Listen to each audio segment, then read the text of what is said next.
doing well during this time.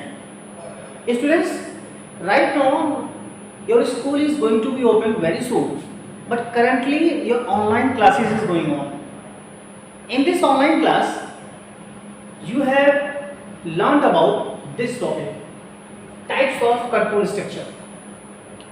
Students, before proceeding this topic, I just want to instruct you, request you that kindly follow the rules and regulations of COVID-19. Be safe and be healthy during this time. Okay?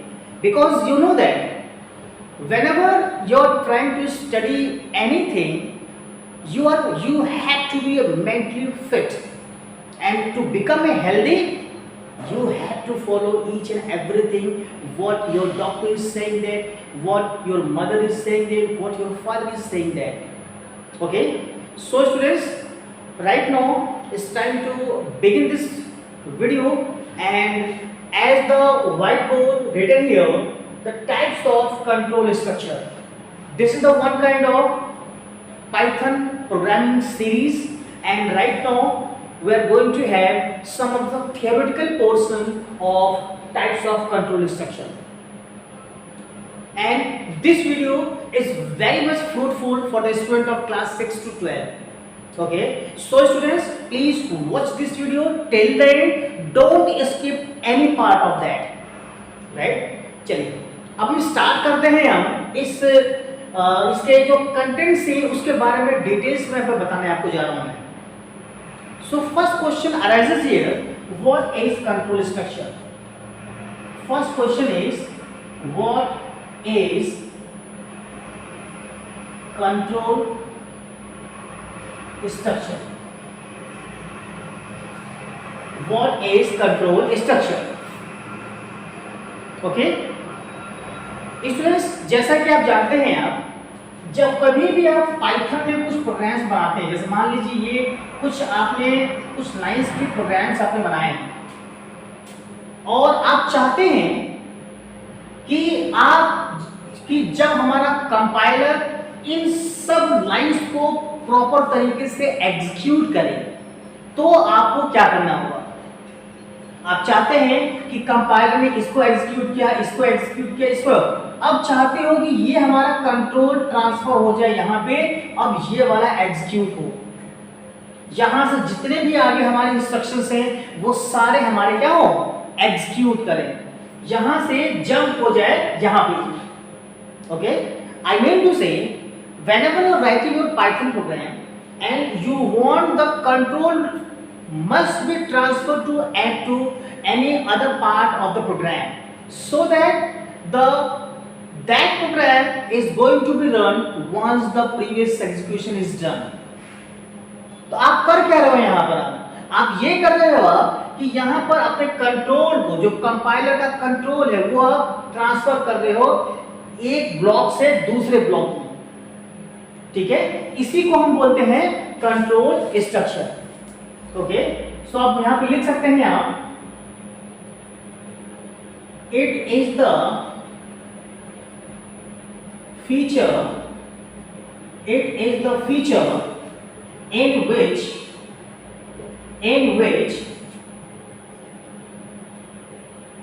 control is transferred to another block of program. Okay, तो ये हमारा हो गया control structure. अब हमें ये बात करना है कि जब हम कंट्रोल स्ट्रक्चर को हम यूज करते हैं अपने पाइथन प्रोग्रामिंग में, तो वहां पर इसके टाइप्स कितने हैं. Okay, so we are going to take the new topic, that is types of control structure. Okay, second thing we are going to have this types of control structure. Types of control structure.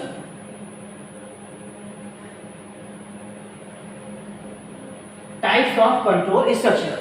Students, Here in Python programming, there are three kinds of control instruction. First one is sequential statement. First one is sequential statement. Second one, conditional statement. And the last one is iterative statement. Okay, so if you write down, there are three kinds of control structures. Number one, sequential, conditional, and iterative.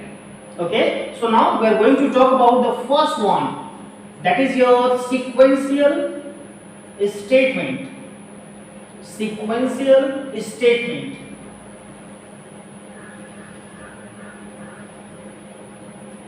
Students, as you know that when you talk about the sequence means whatever the instructions is written in any of the programming language, that will be followed in a sequence in a ordered manner.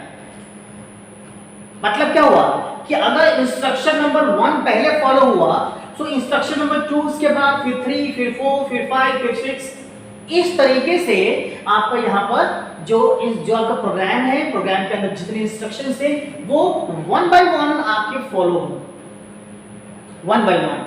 आपको मैं इसका जो है जो programme है वो भी मैं आपको करके बताऊंगा। आपको मैं इसका जो प्रैक्टिकल डेमोंस्ट्रेशन है वो आप नेक्स्ट वीडियो में देखेंगे। इस वीडियो में केवल और केवल हम थ्योरी के ऊपर चर्चा करेंगे और हम कोशिश करेंगे कि इस कंट्रोल स्ट्रक्चर को अच्छे से हम समझ पाए, right. So students, first we are going to have this sequential statement, and just concentrate only one thing, that in the sequential statement each and every instruction is going to be followed in a sequence, in a ordered manner, right? So let's write it. In this, the instructions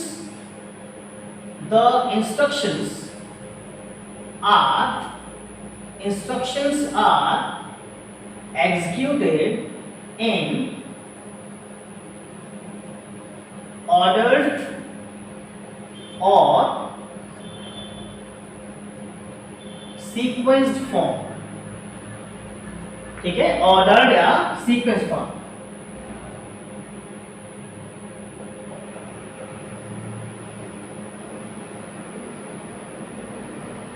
okay, ordered और sequenced form, ठीक है। तो ये चीज आपको समझ में आना चाहिए। अब इसका एक छोटा सा प्रोग्राम लेके चलते हैं हम। ओके, क्या है प्रोग्राम? सपोज करिए आपने एक वेरिएबल लिया जिसका नाम रखा आपने a, एक वेरिएबल लिया जिसका नाम रखा a, और यहां पर आपने लिखा इंट के बाद आपने लगाया एक राउंड ब्रैकेट, और राउंड ब्रैकेट के अंदर आपने लिखा इनपुट, फिर round bracket, enter the first number। इसके बाद आपने इसको बंद कर दिया। Okay, so this is your first statement. Let's come to the second statement. b equal to input, फिर यहां enter the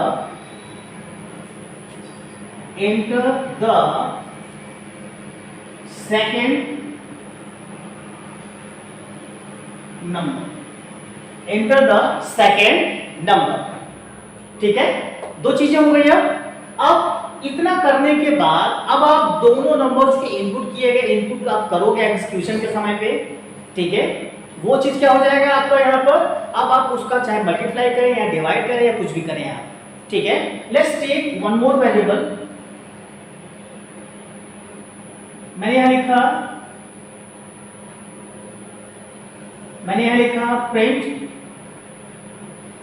के बाद लिखा द एडिशन ऑफ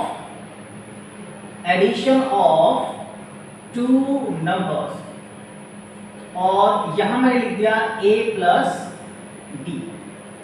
ठीक है, अब सोचिए कि जब हम यहां पर इस प्रोग्राम को रन कराएंगे हम, ठीक है, तो रन कराते समय सबसे पहले इंस्ट्रक्शन ये एग्जीक्यूट होगा, फिर ये होगा और फिर ये होगा। इसके बाद आपकी स्क्रीन पर आउटपुट दी जाएगा आपको। ठीक है, तो इसी स्टेटमेंट को, इसी तरह के स्ट्रक्चर को हम बोलते हैं सीक्वेंशियल स्टेटमेंट्स। क्यों? क्योंकि यहां पर जो एग्जीक्यूशन होगा वो होगा सीक्वेंस्ड मैनर में। ठीक है, अब हम बात करने जा रहे हैं कंडीशनल स्टेटमेंट की। इसको हम थोड़ा सा डिटेल में जानेंगे कि कंडीशनल स्टेटमेंट क्या होते हैं और कितने टाइप्स के होते हैं। ठीक है, और सबसे लास्ट में हम देखेंगे iterative statement. As I have told you that we are going to have the topic conditional statement.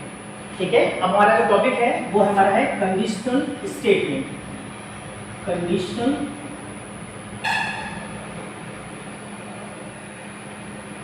Statement. Students, conditional statement को जानने से पहले आपको मैं एक छोटी सी चीज याद दिलाना चाहूंगा। मैं when we are talking about the control structure, you can say control statement, तो उस समय मैंने आपको बताया था कि यहां पर जो आपको ऑर्डर ऑफ एग्जीक्यूशन है, ऑर्डर ऑफ एग्जीक्यूशन, आप इसको क्या करते हैं, आप चेंज करते हैं। ऑर्डर ऑफ एग्जीक्यूशन को आप चेंज करते हैं। किस तरीके से? केवल दो ही तरीके से होते हैं। या तो आप कुछ चीजों को स्किप कर देंगे, आप skip the statements, skip the statement. ठीक है, एक तो आपका ये होता है, और इसके अलावा एक और मेथड होता है जिसको मैं आपको बताने जा रहा हूं आपको। ठीक है,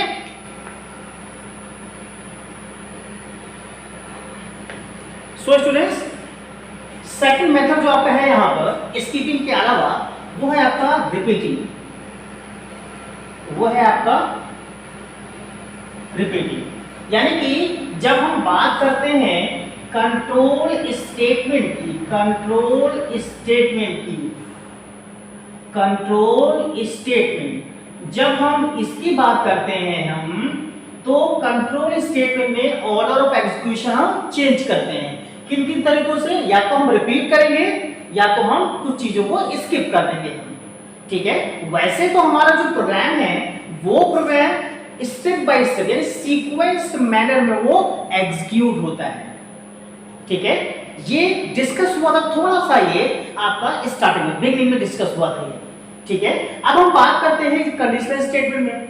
कंडीशनल स्टेटमेंट में यहां पर क्या होगा, सबसे पहले एक कंडीशन चेक होगी। आपको यहां पर प्रोग्राम के अंदर आप सिंटैक्स को फॉलो करते हुए कंडीशंस को आप दोगे यहां पर। If the condition getting true, if the condition is getting true, then the rest of the statement is getting executed here. But if the condition is become false, then no statement getting executed until and unless the statement become true, right? So please keep in mind this thing, right? So conditional statement एक ऐसा statement जिसमें कि condition को base पर आपकी rest of the statement execute हो रही है। ठीक है, तो इस चीज को आपको रखना है, ध्यान रखना है आपको। ठीक है, मैं यहां लिख देता हूं, मैं in this the statement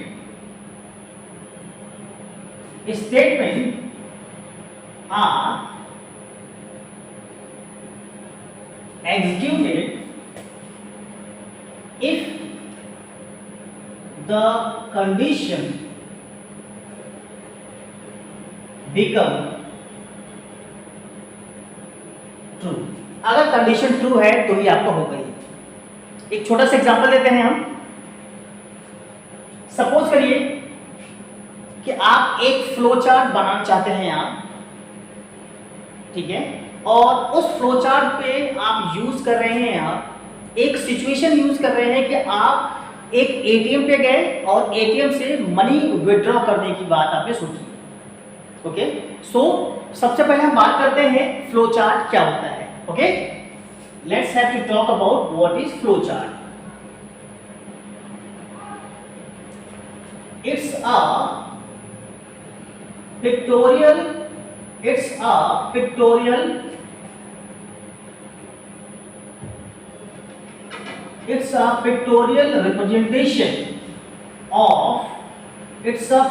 representation of instructions। ठीक है, मतलब क्या हुआ, जो भी इंस्ट्रक्शंस आपने सोचे हैं या आप प्रोग्राम के बारे में लिखने जा रहे हैं, सबसे पहले आपने क्या किया, उसको समझने के लिए आपने एक फ्लो चार्ट बनाया। फ्लो चार्ट में डिफरेंट काइंड्स के पिक्चर्स यूज करते हैं, सिंबल्स यूज करते हैं, या ये कहें हम बॉक्सेस को इस्तेमाल करते हैं। जैसे फ्लो चार्ट में ये जो बॉक्स है, इस बॉक्स का नाम है स्टार्ट और स्टॉप बॉक्स। अगर हम इसकी बात करें, हम इसको हम बोलते हैं कैलकुलेशन बॉक्स।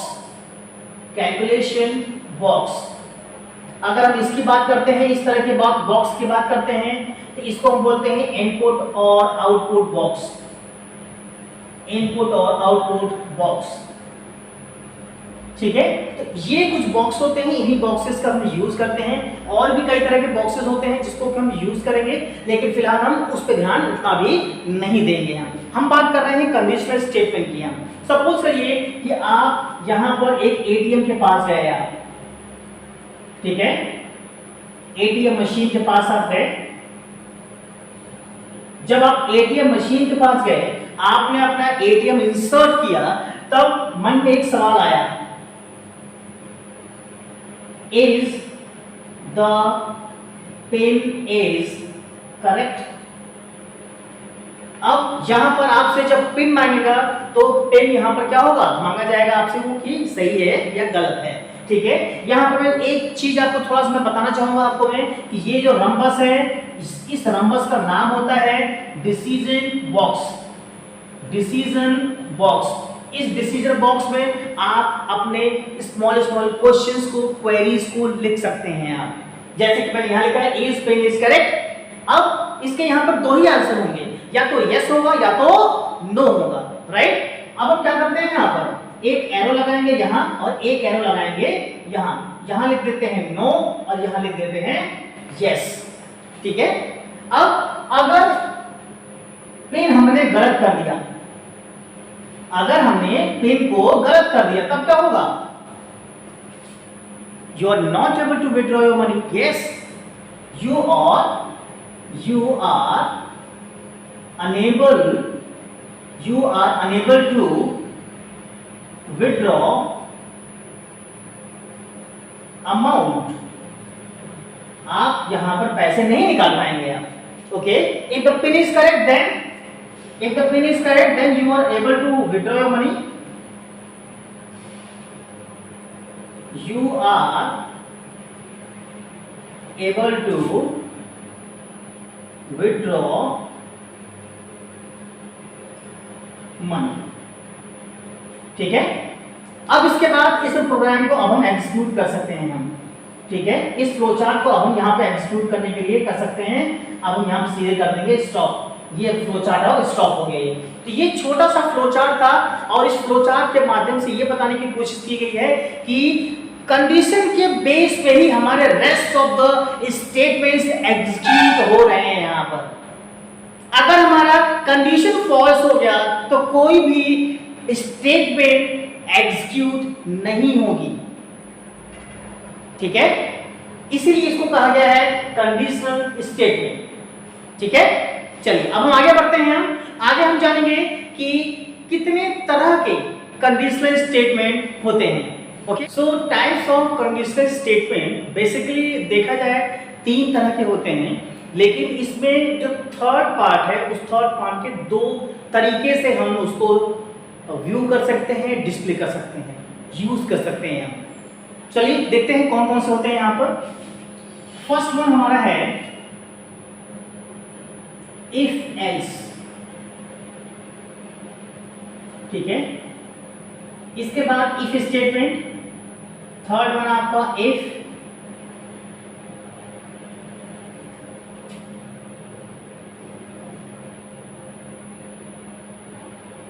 ठीक है.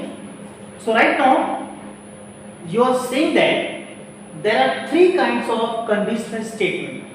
First one if else, second one if, and third one if else. You can also maybe change the sequence of this one. You can consider this one as the first one, and this is second one, this is the third one, right? Okay, so we're going to understand that what is if statement. Okay, we are going to take the second one. We are going to take the second one, that is if statement. If statement. So first of all we are going to understand about the syntax. पहले हम क्या करते हैं, syntax को समझ लेते हैं, और syntax को समझने के बाद फिर हम आगे बढ़ेंगे. यहाँ पर syntax में सबसे पहले हम देखेंगे कि कंडीशंस को कहाँ पर हमें मेंशन करना है. आपने क्या किया यहाँ पर, if लिखा स्मॉल लेटर्स में, यहाँ पर आपने कंडीशन को मेंशन किया, और इस कंडीशन को मेंशन करने के बाद आपने यहाँ पर एक स्टेटमेंट लिख दिया. आपने जैसे कि प्रिंट स्टेटमेंट आप लिखना चाहते हैं यहाँ, तो आपने यहाँ पर प्रिंट स्टेटमेंट आपने यूज कर लिया. ठीक है, अब आपने यहाँ लिखा स्टेटमेंट 1. जो भी आपका स्टेटमेंट है वो आपने यहाँ पर लिख दिया स्टेटमेंट 1. ये आपका हो गया इफ स्टेटमेंट की कंडीशन. यहाँ पर कंडीशन वो ऑटोमेटिकली यहाँ पे ट्रू हो जाएगी. ट्रू होकर के केवल आपका यहाँ पर ये इस स्टेटमेंट एग्जीक्यूट हो जाएगा और वही आपका प्रोग्रामिंग में कंसीडर हो जाएगा. ठीक है, अगर हम बात करते हैं इफ एल्स की, तो इफ एल्स में देखिए क्या क्या होगा. इफ एल्स, ठीक है, इफ एल्स में क्या होता है कि आपका ये जो स्टेटमेंट है वो एज इट इज आपका रहेगा. ये स्टेटमेंट आपका एज इट इज रहेगा, केवल आपका एल्स स्टेटमेंट इसमें आपका जुड़ जाएगा. ठीक है, किस तरीके से आपने लिखा यहां पहले इफ,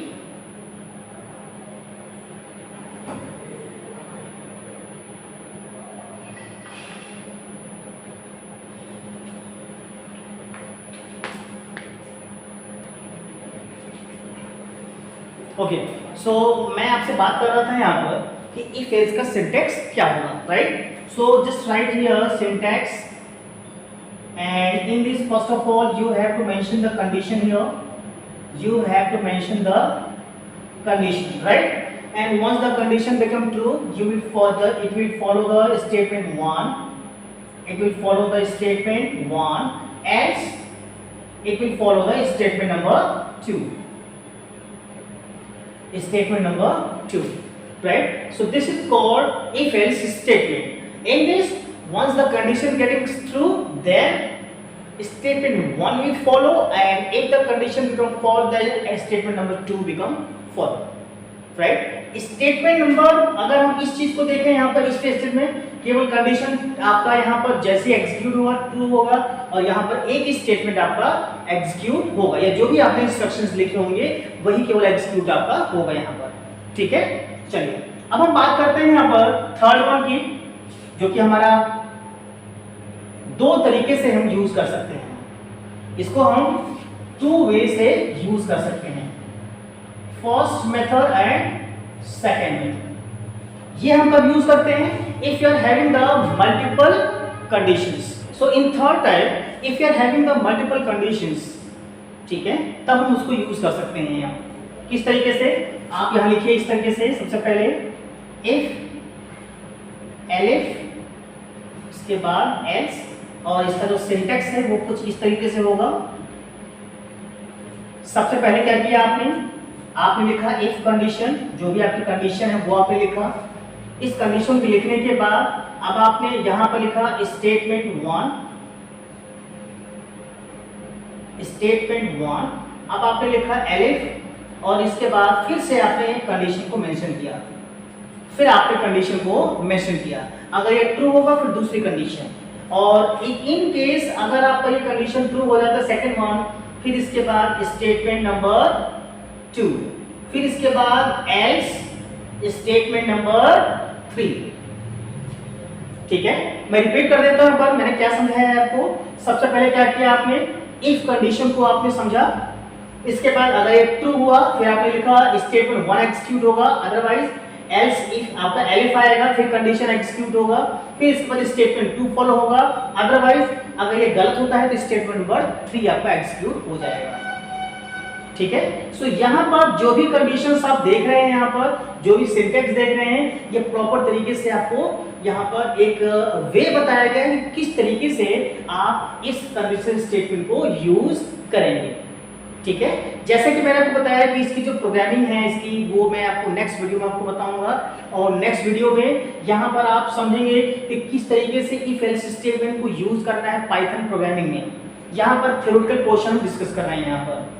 अब स्टूडेंट्स यहाँ पर हमारा जो कंडीशनल स्टेटमेंट है वो हमारा फिनिश होता है, और फिनिश करने से पहले एक चीज और मैं आपको बताना चाहूंगा कि अगर यहाँ पर मल्टीपल कंडीशंस अगर आ जाती हैं, अगर यहाँ पर मल्टीपल कंडीशंस अगर आ जाती हैं, तब हमें क्या करना होगा। जैसे मैंने लिखा इफ कंडीशन लिखा मैंने यहाँ पर, फिर इसके बाद स्टेटमेंट 1, फिर एलिफ, फिर कंडीशन, ठीक है, फिर स्टेटमेंट 2, फिर से आप एलिफ लिख सकते हैं, यहाँ पर स्टेटमेंट 3, फिर आपने एलिफ लिखा, फिर कंडीशन स्टेटमेंट 3, और सबसे लास्ट में आपने लिखा एल्स, और लास्ट में आपने लिखा स्टेटमेंट 4। तो आप इसी को थर्ड वन को इस तरीके से भी आप यूज कर सकते हैं। आप मैं फिर से दिखा देता हूं। मैं इफ लिखा आपने, इफ के बाद स्टेटमेंट 1 एलिफ, फिर कंडीशन स्टेटमेंट 2, फिर इसके बाद एलिफ, फिर इसके बाद स्टेटमेंट 3। ठीक है, एलिफ मतलब ELIF, ओके, इसको बोलते हैं। इसको हम अगर हम ब्रेक करें तो समझेंगे एल्स इफ बोलते हैं इसको। हम कंबाइन करने पर दो लेटर्स गायब हो गए हैं, एलिफ बन गया है आपका। ठीक है, अच्छा, इसी तरीके से हम थर्ड स्टेटमेंट पे आएंगे, फिर कंडीशन, फिर स्टेटमेंट, एल्स, और लास्ट में ये। दोनों में ज्यादा अंतर नहीं है, यहाँ पर मैंने केवल 2 कंडीशन इस्तेमाल की हैं, और यहाँ पर मल्टीपल कंडीशंस यहाँ पे हैं। ठीक है, तो थर्ड मेथड को आप इस तरीके से रिप्रेजेंट कर सकते हैं आप। ठीक है, अब हम बात करते हैं यहाँ पर जो सबसे इंपॉर्टेंट हमारा टाइप था कंडीशनल स्टेटमेंट का, वो हमारा है iterative statement. Iterative statement, iterative statement. ठीक है, इसको हमने बात की थी यहाँ पर, मैंने आपसे बताया था कि कंट्रोल स्ट्रक्चर कितने तरह के होते हैं। सो एक हमारा ये भी है। इटरेटिव का मतलब क्या होता है? इटरेटिव का जो मतलब है वो होता है रिपीटिशन। इटरेटिव का मतलब होता है रिपीटिशन। मतलब यहाँ पे अगर आपको लगता है कि आप अपना जो नाम है वो कई बार प्रिंट करना चाहते हैं आप, तो आप इटरेटिव स्टेटमेंट का यूज कर सकते हैं आप। ठीक है, तो यहाँ पर क्या होगा, सबसे पहले आप यहाँ पर लूपिंग का इस्तेमाल करेंगे। किसका इस्तेमाल करेंगे? लूपिंग का।